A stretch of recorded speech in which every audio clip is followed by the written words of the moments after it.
Okay, yay. So, yes, good afternoon. Um, I've been looking forward to this. It's fun when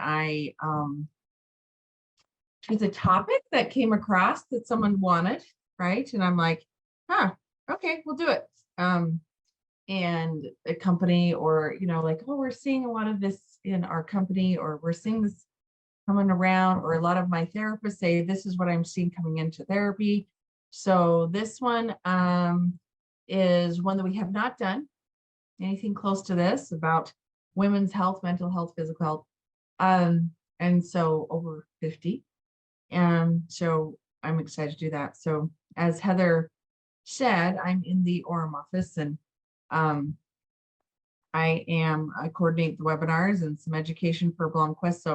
So you can always reach out to me with your needs, and any HR people and any of your companies that need some extra education. And of course, I'm going to start just putting the YouTube channel right here in the PowerPoint, because I referenced so many of the other workshops. So now we'll be able to continuously watch this one or that one, and I kind of reference them so you can further your knowledge into another subject that has to do with this too, and keep going. So as Heather said, also just chat the group, interrupt me, ask a question, put some comments in the chat, and then we can have a discussion for any of these topics that we're going to go over today. And of course, as you know, if you know me, there's a lot in here, and I'm going to go fast, and the time goes really fast, but I promise you won't be bored. And there's, as most of you know, I reference dozens of books all the time. So there's quite a few books in this one.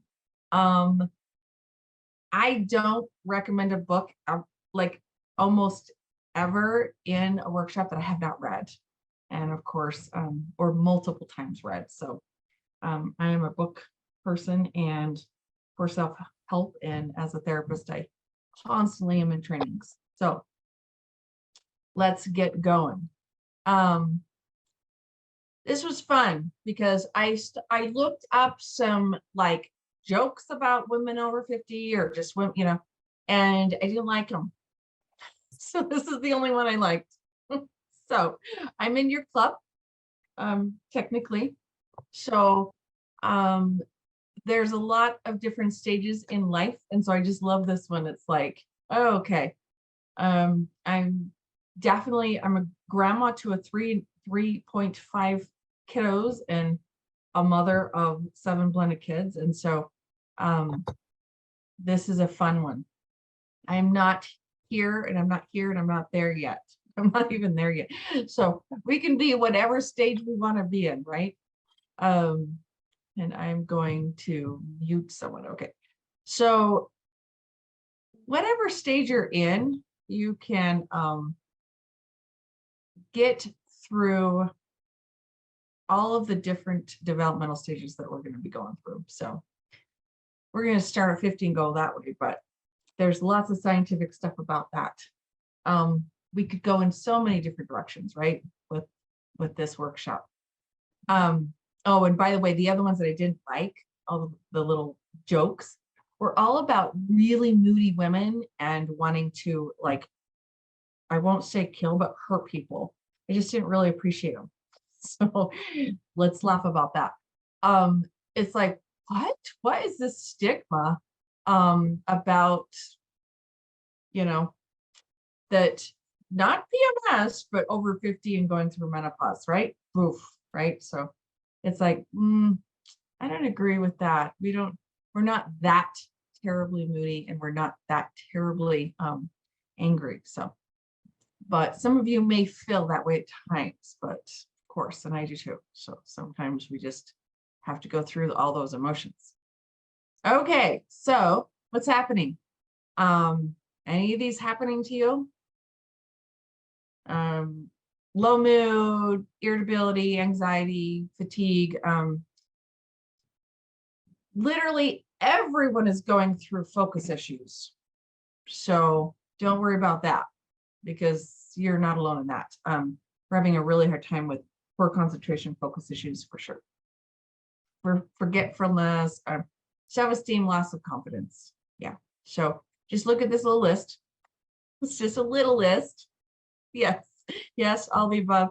This is a little list. So if you have, how many, 1, 2, 3, 4, 5, 6, 7, 8, 9, if you have 10 out of 10, you're on the list for some additional balance, but there's a whole bunch of other things.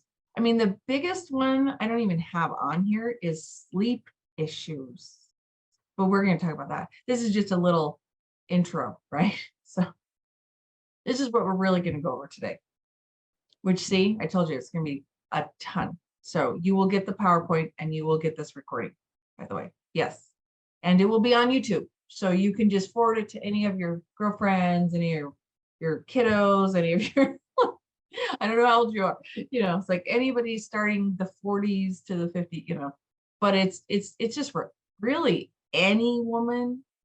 We can definitely generalize it to that. So we're going to clear some clutter. We're going to get balanced. We're going to sleep better. We got to talk about moving, and we're going to talk about blood work a little bit. I am a clinical mental health therapist. I am a CFLE, certified family life educator. I am a certified integrated medicine provider for mental health. And so I can talk about those things a little bit for blood work for sure, but I'm not a doctor. We're going to talk about boundaries. One of my favorite things ever besides sleep. And I have 2 really good workshops on both of those that you can watch that are just for that. We're going to friend stress, one of my other favorite things to friend. And building an identity is just, so I was planning something. That's why I have sunflowers right here. I hope y'all had, it's like the day after Mother's Day, it's like, oh my goodness, right? But it's spring. I love the Mother's Day is when it is, right? It's just I have lots of flowers in my house. My daughter forgot her bouquet of flowers. I have lots of things planted. My kids don't, it's just a thing. It's just a great time of year. Mindfulness, I have lots of stuff in here, apparently, on mindfulness. So I have several slides and ideas about that. And so we will go over that. Let's see.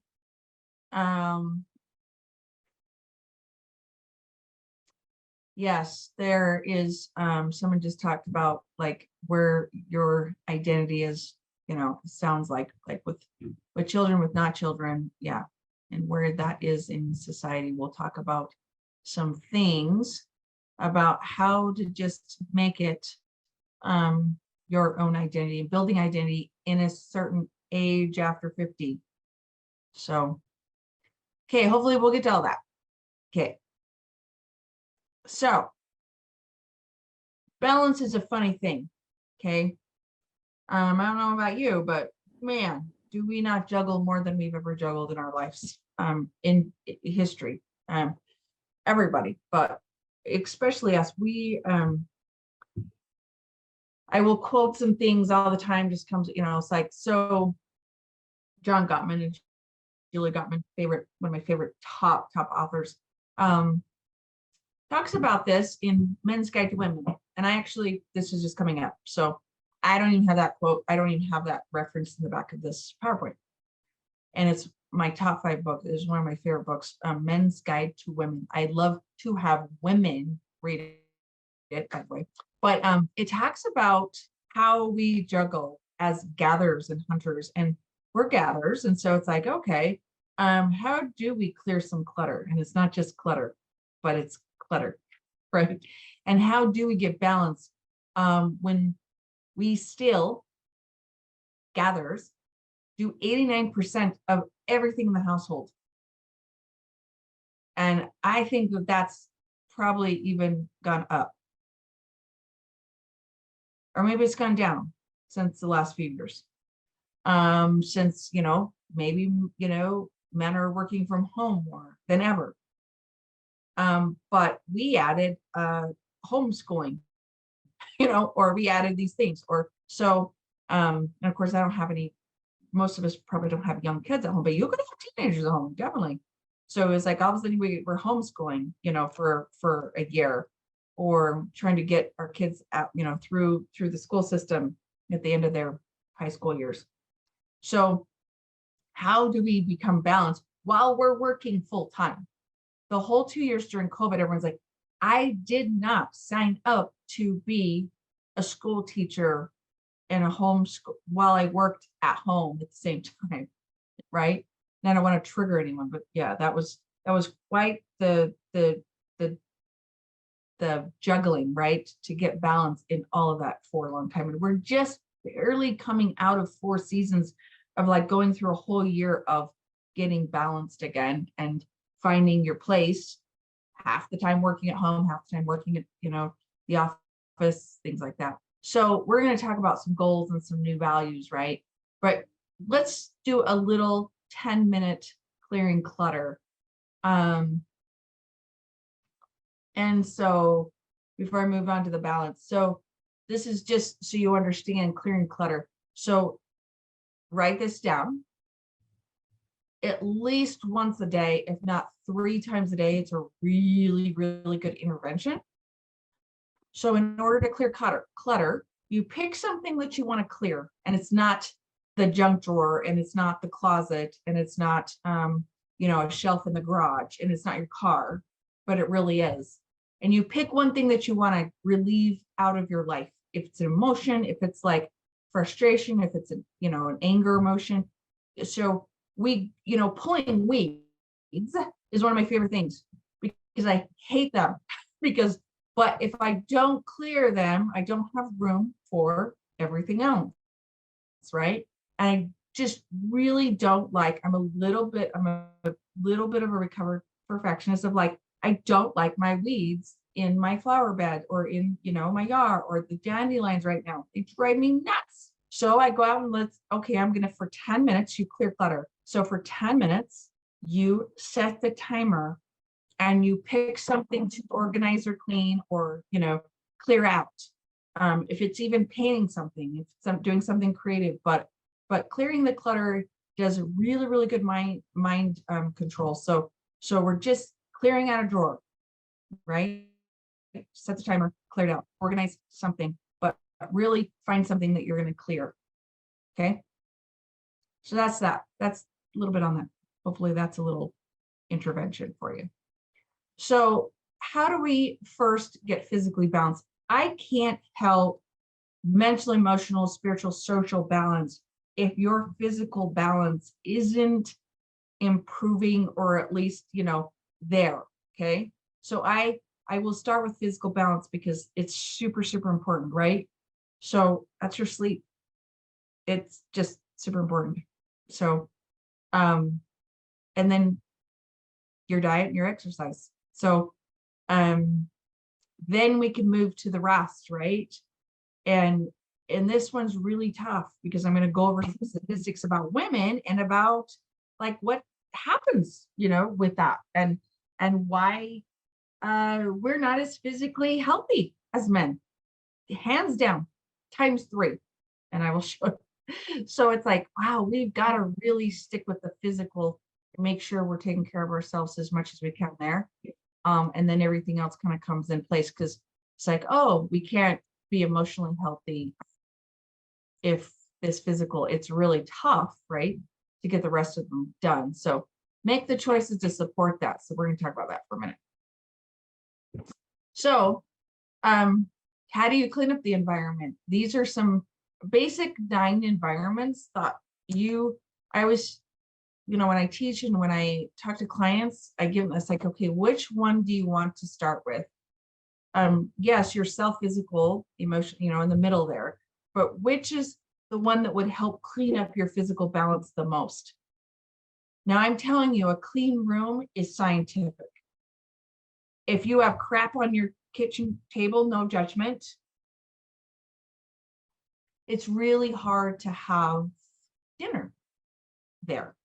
So you'll eat somewhere else. You'll eat in the living room, or you'll eat in your bedroom, or you'll eat in the, family room, or you'll eat somewhere else. But so clearing something, right? Cleaning up your environment will help your physical. And your bedroom's number one. So that's just a little picking one, just find one and seeing if your physical environment gets better if you pick one of these to clean up, right? And we're going to be talking about almost all of them, especially relationships, especially some emotional. And I have a women in the workplace workshop already that Sabine did, and that's already recorded on our YouTube channel for work. Watch that one. So good. Okay. So clean up your bedroom. Number one, prove anything, do anything, clean up your sleep. Now, I put it somewhere in here about, I put the link to why we sleep is the workshop that's on YouTube already. Okay. So you can just watch that hour. I go through a whole bunch of stuff in that book. So that's a little tip there to keep you going. But really, honestly, why do you think that sleep, number one, to improve anything and everything, would be the number one thing that you can work on? I mean, it just runs everything. It runs this whole day, runs your whole morning, runs your whole night, runs everything, right? So I have another list in that workshop that goes through the emotions of the circadian rhythm, okay? So it's super, super important. The only way that we heal our brain every night, literally, is REM cycles, and our brain has to shrink 20% every night. And our body releases a whole bunch of things that helps that. And then our growth hormone has to happen. So many things I could talk to you about for an hour on just that, and how that reduces stress, and how the gut has to get at the right pH balance. It takes pretty much 7 hours for that to happen. Of what we've done to it during the day, it takes all night for our gut to be back at the right pH balance. So it's just super important. We just can't function. You're right. Like there's so many studies on that, right? I mean, it's next to impairment. We don't make really great decisions. We don't set up boundaries. We don't do a lot of things if we just have really poor sleep. So if you really have sleep issues, really, really get on board with helping and taking over power. You really can. There's just some ideas in here, and then watch the sleep workshop. It's right here. I linked it right there. And just look at my supplements in there, and I'm going to list the supplements in a minute. But really do something. One of my biggest tips that's the easiest thing to do every single evening is to mind dump and spend 5 minutes clearing something. Same thing, clearing what happened during the day, clearing your mind, clearing your body, and writing it down. Mind dumping is writing down something, and anytime you can do it during the day, but it gets it out of you and then you get rid of it. The point of mind dumping is getting rid of it. It's not journaling, it's not tracking, it's not keeping, it's to shred or throw away. So there's some ideas there. The next one is just moving. The next one is like next to that, a 10-minute walk scientifically is one of the best things that we can do to keep us going, mind, body. So of course it's super hard. I don't do it all the time. I do try to move every day in one way or the other, between yoga or this or that, or just actual physical work or a little lifting. So it's just whatever you can do, but really 10 minutes scientifically is really the minimum, but it just has such great profound improvements on your life if you do that every day. So, and I definitely like to get sweat, so that's why I put that on there. In the anxiety program that I teach, we talk about one of the tips that makes you that helps you with a state change. That's a state change, meaning a state change is something that happens inside your body that changes your mood, changes your body, changes your state of mind. And so a 10-minute aerobic exercise does all these things, which is like jumping jacks, right? So this is when you want to do that. 10 minutes, again, the minimum 10 minutes. When you ruminate on thoughts, when you want to bring up your mood, if you want to effectively communicate, if you want to increase your problem solving skills, this is when you jump jack. You just, or, just do a quick, it has to be a quick, fast aerobic exercise or something. So that's just an idea for that. It really is. It's like, okay, 10 minutes. Okay. That's times 7, let's say times 5 times a week. Very, very minimum time out of the day. So, let's talk. I want to make sure we have lots of time for a couple points here and then some other points at the end here, but how fast time goes. So this is crucial. I personally believe in blood work. I send people to get blood work all the time as a clinician. I can't, if I don't know what I'm treating for physical health, yes. For mental health, yes. If there is a thyroid issue, if there's hormone issue, if there is low iron, if there is all kinds of things that could be happening, really high inflammation, then I can't, you can't treat anxiety, for example, if you don't, figure that out. I can't, if you're not sleeping, I can't treat that, so all those things cause other issues. So we really have to nail it down a little bit. Now, there is some severe issues with blood work, meaning number one, finding someone to take your blood work. And then once you get your blood work, reading your blood work, you don't know how many books and how many functional medicine and how many seminars and workshops and summits I've taken to go over hormones, liver function. There are just so many. I've done a whole 7-day lymphatic system summit on how to dry brush and how to get your lymphatic system moving. And so all these things are so crucial to keeping your mental and physical health work, and that's a great question. So how do you ask for blood work? You have to go into your symptoms and say, okay, these are my symptoms. So when my legs have swelled up, or I've been on replacement hormones for 14 years now. So it's like, okay, what's happening?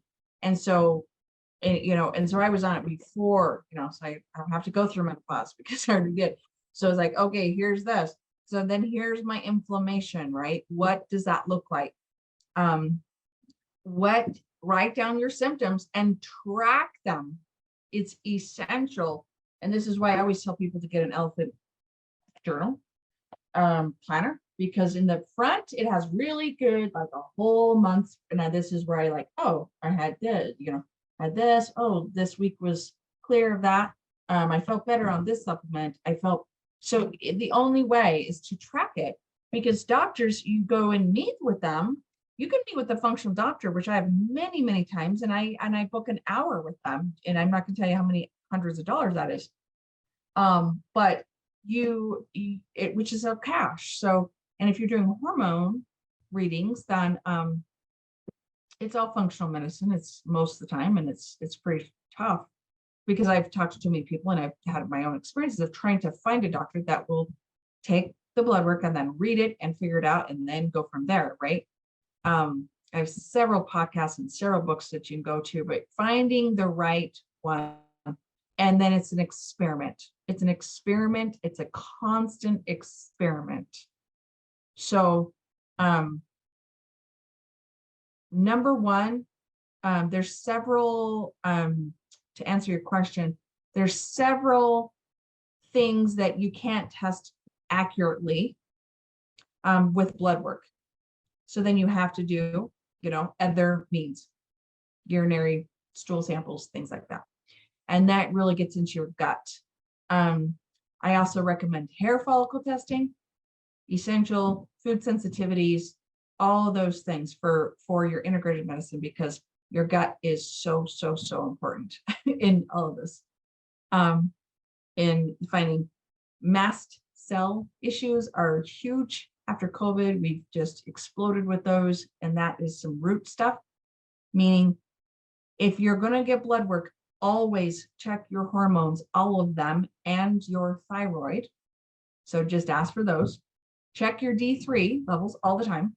And then if you're taking, over the counter, which I always recommend for your mental health is take vitamin D3, then you're going to check that level all the time.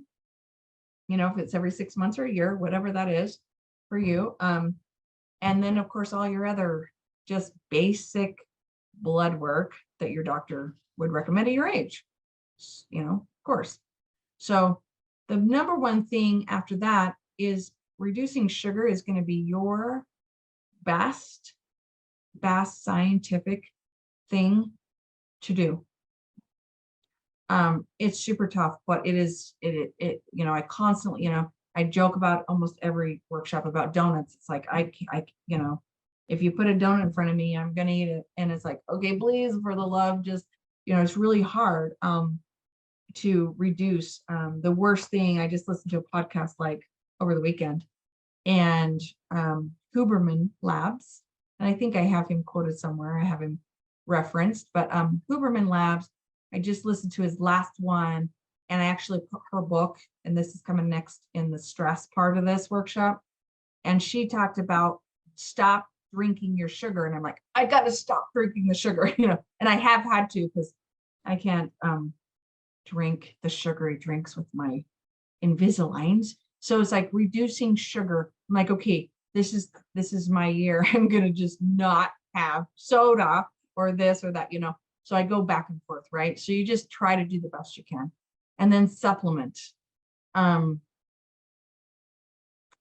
pretty biased towards supplements because we don't get it in our foods. Scientifically, it's proven. So I have a list right here that I will go to for a second, talking about supplements, then I'll go back to the other two.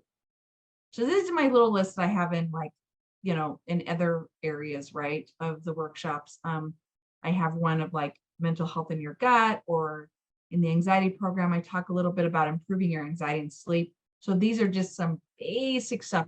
All I say is you research, you read, you talk to your doctor, okay? Your B vitamins, your B complex, that's supposed to be B vitamin complex is essential.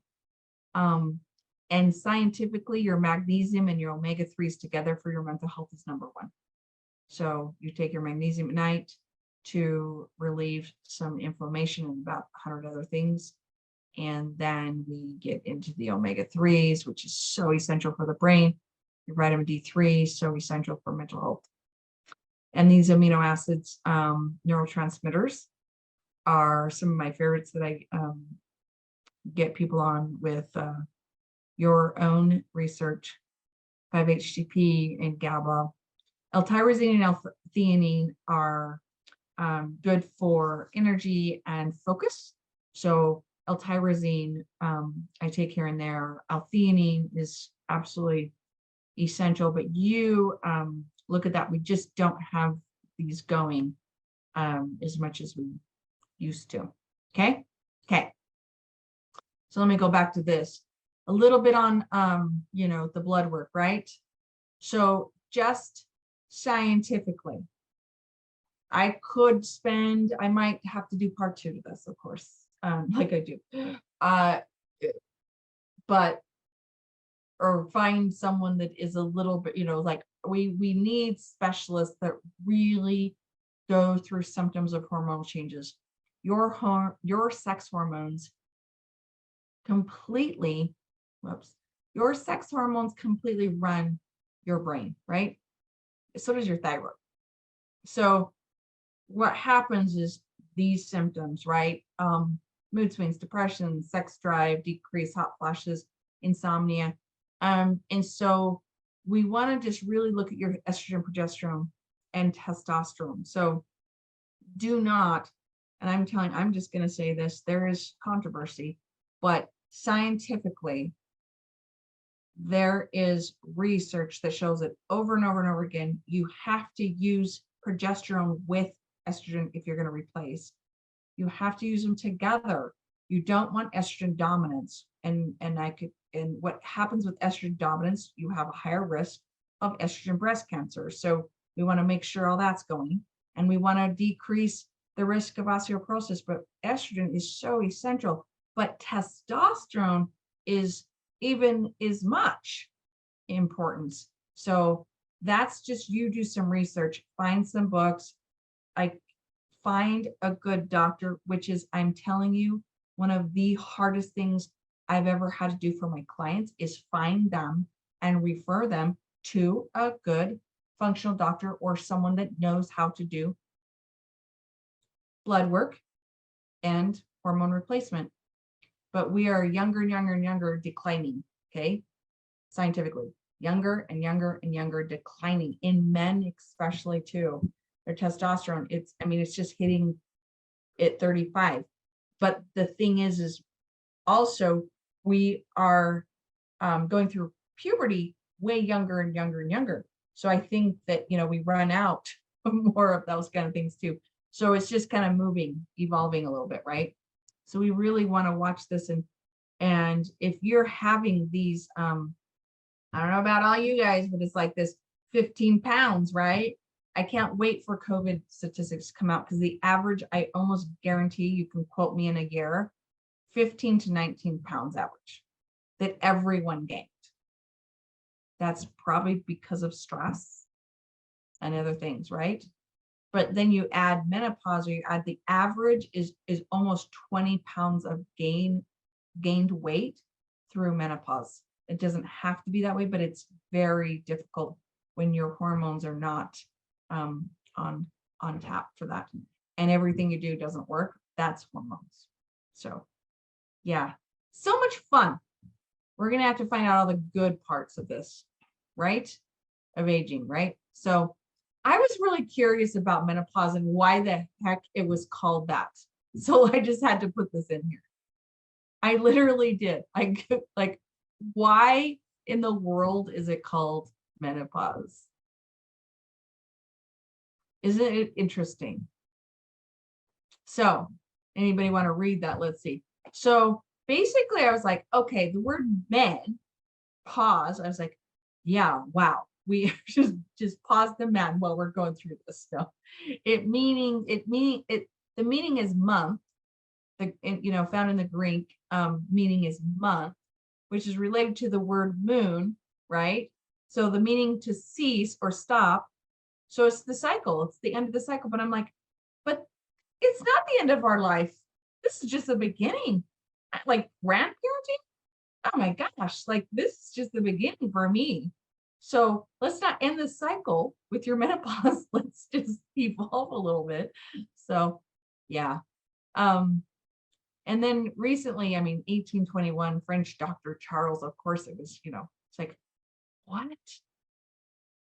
It was really recently invented by that Dr. Charles, whoever, I can't even say his name and I'm not going to try. So any comments on that? Let's take a breather and have some fun. Maybe a little bit of comments on like, what did you think menopause meant? The ancient Greeks, they, it's like, okay, you're done. As soon as you menopause, you're done. You don't have a purpose. You don't have a life. You don't need to do this. You're just going to shrivel up. You're going to dry up and you're good. Anybody feeling like that yet? Let's not do it. Let's just have some boundaries. Yes, for sure. Jennifer just said something about that. Okay, so boundaries. So how do we get balance in the other part of our emotional part?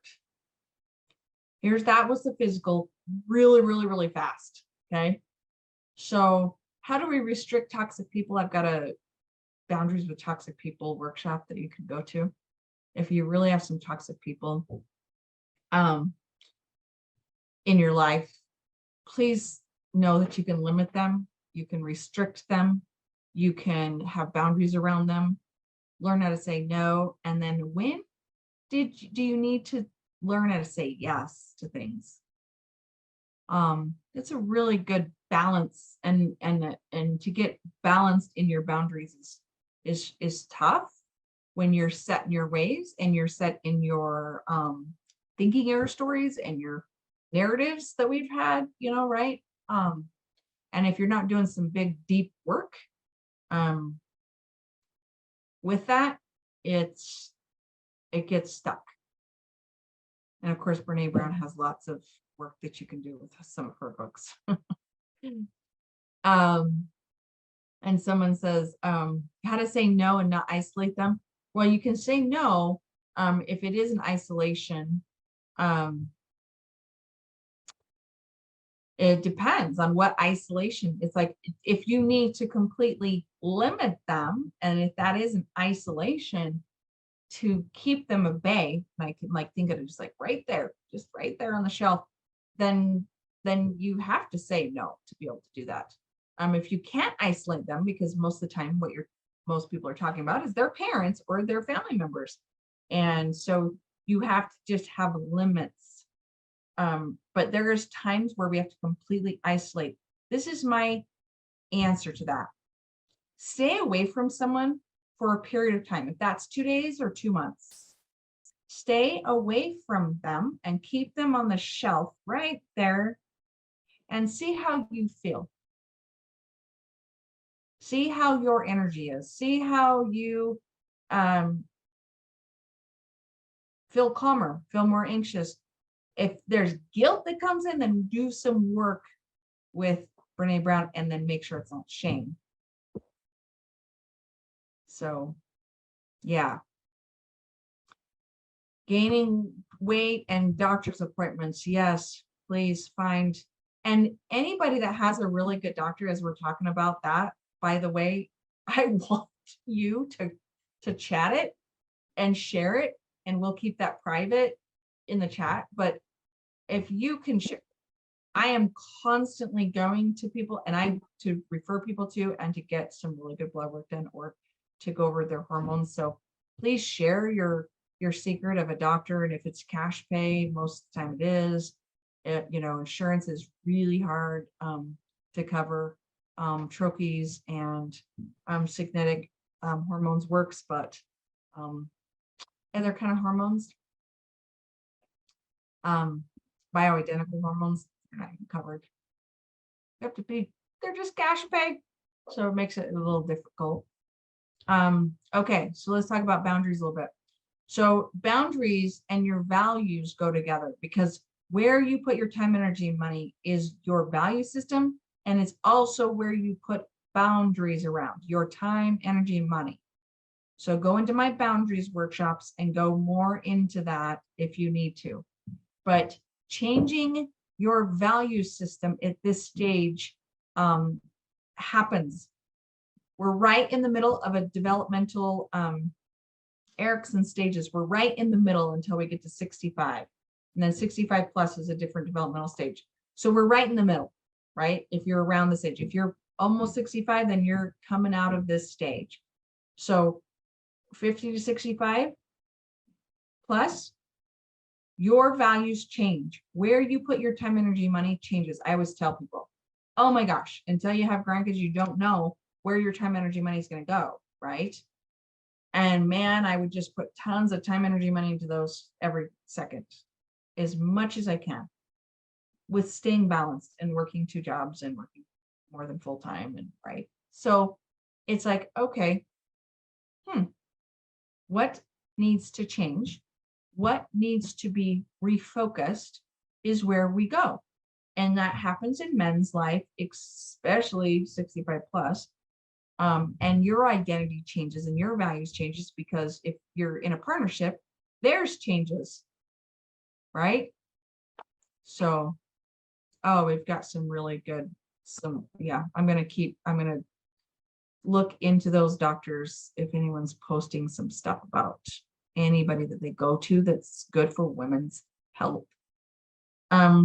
So how you do that in changing and checking into your new values that you want or that you're experiencing to be balanced is a value list. I'm going to skip over that for a minute just to go to this to explain this. So here's some values. So you can pull this up. Brene Brown has one on her website. I just hand them out in therapy all the time. Like, here's a list of your values. This is just an example. You start circling them, you start thinking, and then you put your top 5 categories together, and then you pick 3. Pick 3. If you are really going to move into resilience, nature, and creativity for the next, set of your developmental stages into your value systems, then go into those. These change. Put more energy, time, and money into creativity. That's how you do that. And if you want some of these, then seek them and balance them in with your time, energy, money. That's how you do that. So go back to this. So this is a little part of this, okay? So we're going to talk for 2 minutes on this. The gender gap is real. This is Gabriel Maté. He is a well-known author, one of my favorites. I have When the Body Says No, okay? And right here, I have like 3 or 4 of his books, but this one's Gabriel Maté, Myth of Normal. I could, look how thick it is. I could read it and listen to it, 16 times. I haven't. I've done that to other, but this one's like so deep. I've read it and listened to it, but that's, yeah. So this whole chapter on 23 is society shock absorbers, why women have it worse. So he has a whole chapter on it. So when I listened to it, I was like, oh, this is so of course, just some key notes here. Why do women have it worse? I think we have it pretty good. We have to go with that story. But we can't ignore our body. We can't ignore when we need to say yes and when we need to say no. We can't ignore our anger because it manifests, and he talks about this, into a lot of things, is what I'm going to say. Caregiving takes a toll on our immune system. That's all I'm going to say, because I don't have time to go into it. But we know this scientifically. Our immune system causes inflammation, other psychological, mental harm to us because we're caregivers and we're gatherers. And so women 3 times more often have rheumatoid arthritis, have lupus issues, have multiple things, multiple sclerosis, multiple things. 3 times, most of them are 3 to 4 times higher in women than men. Some of these things, of course. But so say one part, I remember him saying like men recover faster after a heart issue, like maybe open heart surgery or like just a heart surgery. They recover faster, 3 times, again, faster and better than women. And they say it's because the man had more caregiving and the women didn't have as much caregiving. So it's all about the recovery, right? There's so much to this. So 1 in 4 takes like psychiatric medication, but if you add sleeping pills or anxiety meds, it's triple than that. So that's it just goes up and up and up. Okay, so the inflammation in women causes so many other issues, but not listening to self and prioritizing to others, that is the issue. The stress of caregiving. I have so many clients and women that come in that are caregiving for their adult child, and and their parents. So we've got 3 generations in the home, more than ever before in America's history. ever before? And when could you just say yes to something like lunch with a friend?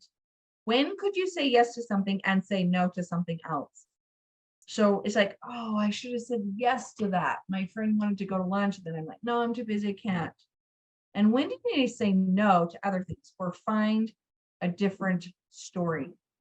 We have really embedded stories in ourselves of, and that means that we have held trauma. We have thinking our stories that we hold, and that really does a number on our soul. So watch what you're holding. That's why I've wrote. I want to, I'm in the middle of writing a book. Like, you write because that helps get the story out, right? That's why even just mind dumping for a few minutes a day, same thing. So not listening to self in order to find the needs of others is one of the biggest reasons what they find over and over again in interviewing and why women have these issues. So some questions in chapter 28, he goes through some questions about life. What am I not saying no to, right? What is my body, why am I'm ignoring something that my body is telling me about. In stress part of this workshop in a minute, we talk a lot about that, of like, where are we holding our stress and why is it that we're not listening to it? It's just a sign. It's just acknowledging it, but it's also knowledge. So listening to your body and going into that. I've done tons of work lately on that, of like, okay, where's my mindfulness? Where's my body? And sitting in the pain, chronic pain, and sitting in emotional, physical, and mental pain. And learning how to do that is what I'm talking about. And that's when we just have to learn to be still. And that's really hard. 7 Days to More Joy, stress, that's the one I was talking about, that the last podcast that Huberman interviewed this lady. And Upside of Stress is one of my favorite books. And I have Stress Science is the workshop on that's already on YouTube. Chemistry of Calm is one of my favorite books ever in this area too. I've gone through this many times. This is a very good balancing homeopathic. It goes through hormones. It goes through a few things like that. It goes through supplement balance. Lots of mindfulness, not lots, but how to quiet the mind is step 4, chapter 8. So things like that, when the body says no, in stress right there. And sweating the small stuff is one of my favorites too. Just kind of coming out of like, what is it that we have so much? We give other people and other things so much of our power. That's what we do. And I don't know what that is about, but we have to take back our power in those areas. If this looks like you, take back some power. That's all I'm going to say there. Your stress hormones restrict mood, memory, motivation, and management of all this. And this is what your brain looks like, and then, there's your immune system. Bam, it's 110% about your immune system and your gut. So, but this is what it looks like in your physical. So this is the upside of stress and this TED Talk. So just look at these things. This is just, and here's your Huberman podcast number 56. That's just one of them. The other one I just talked about, I don't know what number that one is. But this is the last one, but be aware of it, welcome it, use it.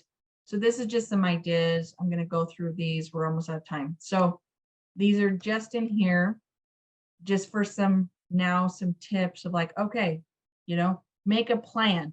You have to write it down, make a plan, schedule it every single day. You do, or it doesn't happen. Now, even if you do all that, sometimes it still doesn't happen, right? but you, at least it's, you're trying to say, okay, intentional, set a time, set a timer, do this intentionally for 10 minutes. And that's how we build some identity, which is your new developmental stage, 50 plus to 65, and then 65 plus.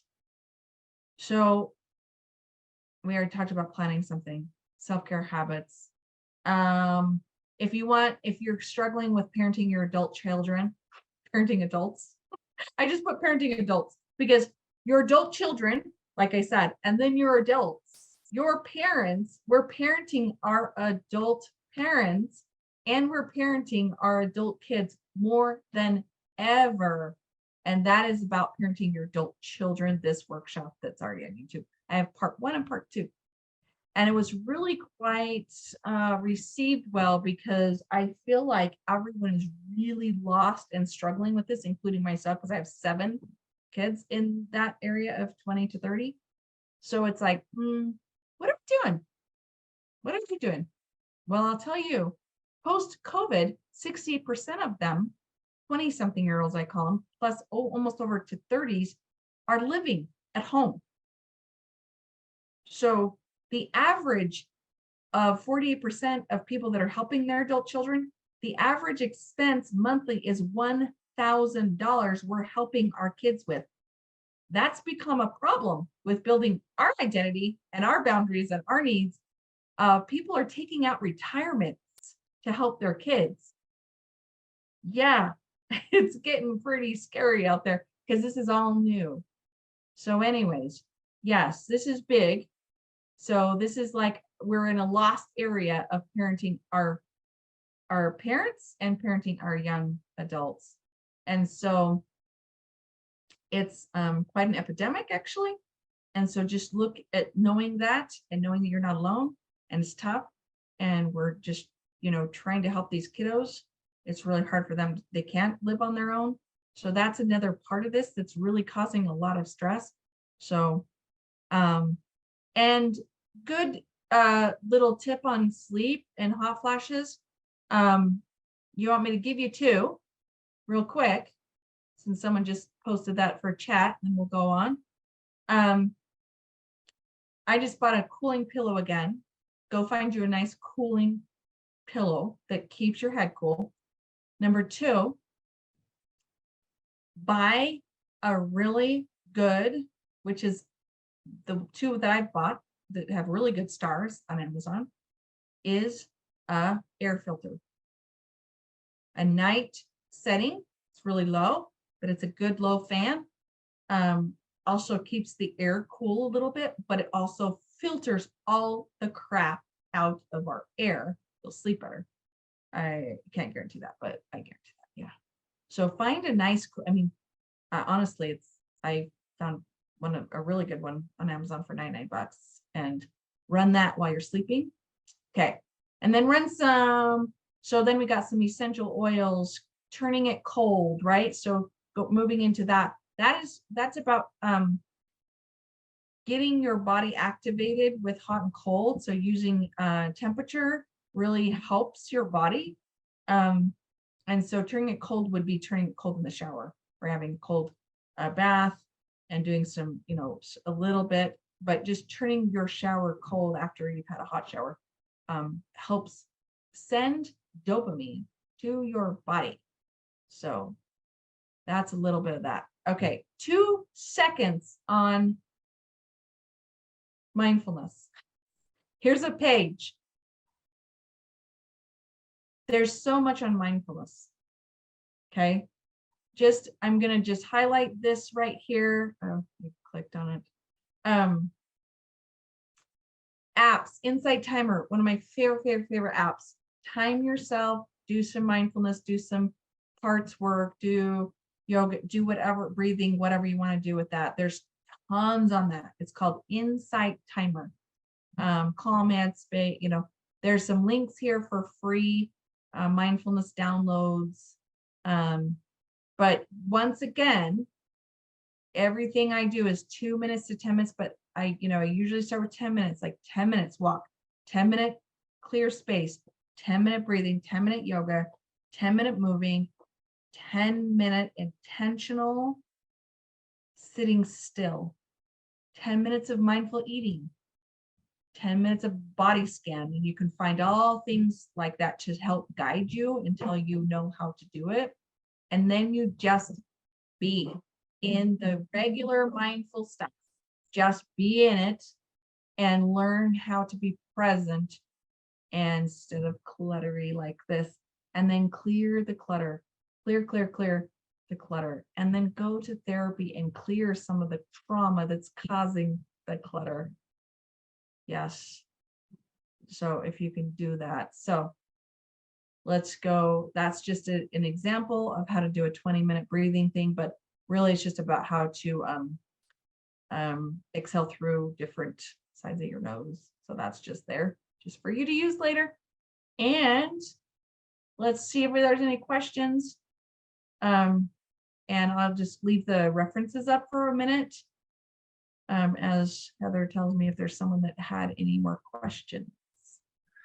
All right, I'm just looking through here. I'm not seeing any questions, just a lot of comments and talking, which is fun. I'm looking Yes. through here.